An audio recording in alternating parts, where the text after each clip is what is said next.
சுந்தரகாண்டம் காணொளி 7 சர்க்கம் 6 ஹனுமான் ராவணனின் மாளிகைக்குள் நுழைதல். தான் விரும்பிய எந்த உருவத்தையும் ஏற்கும் சக்தி படைத்த ஹனுமான் இலங்கை நகரில் இருந்த எல்லா மாளிகைகளிலும் சீதையை விரைந்து தேடினார். எல்லா மங்களங்களும் நிரம்ப பெற்ற அவர் ராட்சச அரசன் ராவணனின் மாளிகைக்குள் நுழைந்தார். பெரிய உருவம் கொண்ட அரக்கர்களால் காவல் காக்கப்பட்டு வந்த அந்த மாளிகைக்குள் அடர்ந்த கானகத்துக்குள் ஒரு பெரிய சிங்கம் நுழைவது போல் நுழைந்தார் அந்த வானர வீரர். அந்த மாளிகைக்குள் தங்கத்தால் இழைக்கப்பட்ட பல வீடுகளும் வெள்ளியால் செய்யப்பட்ட கதவுகளும் மிகுந்திருந்தன. அலங்கார அமைப்புகள் கொண்ட வாயிற்கதவுடன் கூடிய பல சதுரங்களும் அங்கே இருந்தன. வீரர்கள் ஏறி அமர்ந்திருந்த யானைகள், தேர்களில் பூட்டப்பட்ட களைப்பறியாத கட்டுப்படுத்த முடியாத குதிரைகள் ஆகியவையும் அங்கே மிகுந்து காணப்பட்டன. தந்தம், தங்கம், வெள்ளி போன்ற உலோகங்களால் செய்யப்பட்டு சிங்கம், சிறுத்தை ஆகியவற்றின் தோள்களால் மூடப்பட்டிருந்த இனிமையான ஓசையுடன் வேகமாக செல்லக்கூடிய அற்புதமான தேர்களும் அங்கே இருந்தன. விலையுயர்ந்த ஆசனங்கள் அமைக்கப்பட்ட, நவரத்தின கற்கள் பதிக்கப்பட்ட, திறமையான சாதிகளால் ஓட்டப்பட்ட தேர்கள் ஓடும் சத்தம் இடைவிடாது கேட்டுக்கொண்டே இருந்தது. அழகான தோற்றத்தையும் அலாதியான உடலமைப்பையும் கொண்டிருந்த பல மிருகங்களும் பறவைகளும் அங்கே இருந்தன. பணிவாக நடந்து கொண்ட பல அரக்கர்களால் அந்த மாளிகை காவல் காக்கப்பட்டு வந்தது. உயர்குலப் பெண்கள் எங்கும் மகிழ்ச்சியுடன் நடமாடிக்கொண்டிருந்தனர். பெண்கள் ஆபரணங்கள் மாற்றிக்கொள்ளும் ஓசை தொடர்ந்து ஒலித்ததால் அந்த அரண்மனை பெரும் கடல் போல் ஆர்ப்பரித்தது. அகில் மற்றும் சந்தன மணம் வீசிய அந்த அரண்மனையில் ஒரு அரசனின் மாளிகைக்கே உரித்தான வேலைப்பாடுகள் மிகுந்து காணப்பட்டன. அந்த இடம் முழுவதும் மிருதங்கம், முரசு போன்ற தாளவாத்திய கருவிகளின் ஓசையாலும் சங்குகளின் ஒலியாலும் நிறைந்திருந்தது. பல இடங்களில் அரக்கர்கள் ஹோமங்கள் செய்து கொண்டிருந்தனர்.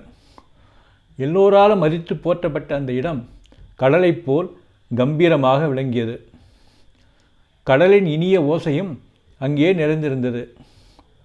அந்த இடம் முழுவதும் விலை உயர்ந்த கற்களாலும் தரை விரிப்புகளாலும் அலங்கரிக்கப்பட்டிருந்தது. வானர வீரர் கண்ட அந்த ராட்சச அரசனின் நகரமான இலங்கையின் தோற்றம் இதுதான்.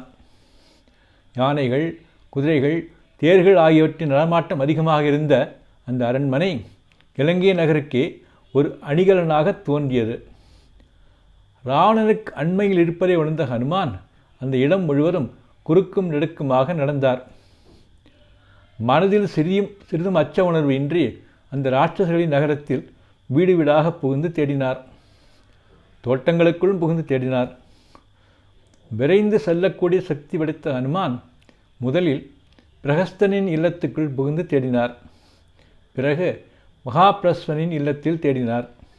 அதன் பிறகு ஒரு பெரிய மேகக்கூட்டம் போன்ற உருவம் கொண்ட கும்பகர்ணன் இல்லத்திலும், பிறகு பீஷ்ணன் இல்லத்திலும் புகுந்து தேடினார்.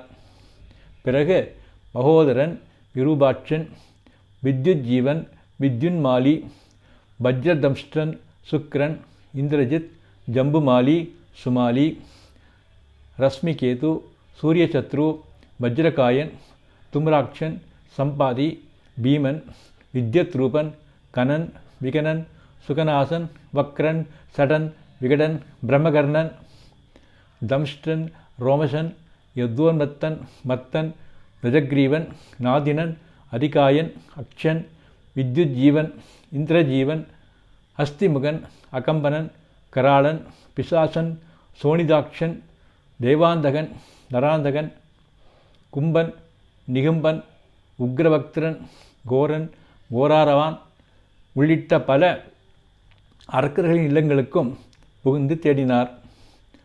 அனைத்து அரக்கர்களின் இல்லங்களிலும் செல்வ வளம் மிகுந்திருந்ததை அவர் கண்டார். ராவணனின் இல்லத்துக்கு அருகிலிருந்த எல்லா வீடுகளுக்குள்ளும் புகுந்து தேடிய பிறகு ஹனுமான் ராவணனின் வீட்டுக்குள் நுழைந்தார். அங்கே விகாரமான கண்கள் கொண்ட அரக்கிகள் கையில் ஈட்டிகள், அம்புகள், தடிகள், கூரான கம்பிகள் போன்ற ஆயுதங்களுடன் காவல் பணியில் ஈடுபட்டிருப்பதை பார்த்தார். இவர்களைத் தவிர வேறு பல போர் வீரர்களும் பெரும் உருவம் கொண்ட அரக்கர்களும் கைகளில் ஆயுதங்களுடன் உலவிக் கொண்டிருந்தனர். பல உயர்ஜாதி குதிரைகள் வெண்மை மற்றும் சிகப்பு நிறத்தில் அழகான தோற்றத்துடன் போரில் பங்கேற்க தேவையான அமைப்புகளுடன் நின்றன. பெரிய மேகம்போல் தோன்றிய யானைகள் தடங்களில் நின்று கொண்டிருந்தன. அவற்றின் தலைகளிலிருந்து மதநீர் பெருகி வழிந்த காட்சி மலையிலிருந்து அருவிகள் கொட்டுவது போல் இருந்தது. இந்திரனின் யானையான ஐராவதம் போல் தோற்றமளித்த அந்த யானைகளின் பிளிரல் இடிமுழக்கும் போல் ஒலித்தது. போர்க்களத்தில் யாராலும் வெல்ல முடியாத அந்த யானைகள் எதிரிப்படைகளை தாக்கவும் அழிக்கவும் பயிற்சி அளிக்கப்பட்டிருந்தன.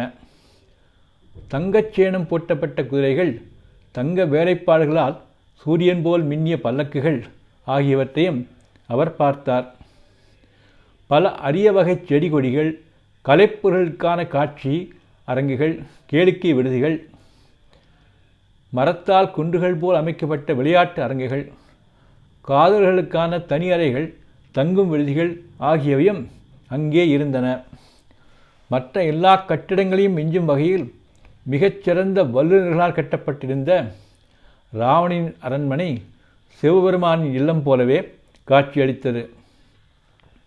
மயில்கள் அமர்வதற்கான இடங்கள், கொடி கம்பங்கள் ஆகியவை மிகுந்திருந்த அந்த அரண்மனை ஹனுமானின் கண்களுக்கு மந்திரமறை போலவே தோன்றியது.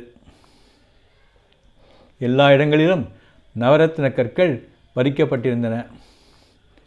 சூரியன் தன் ஒளிக்கதிர்களால் ஜொலிப்பது போல் அந்த அரண்மனை அரிய கற்களின் வேலைப்பாட்டினாலும் ராவணனின் சிறப்பினாலும் ஜொலித்தது.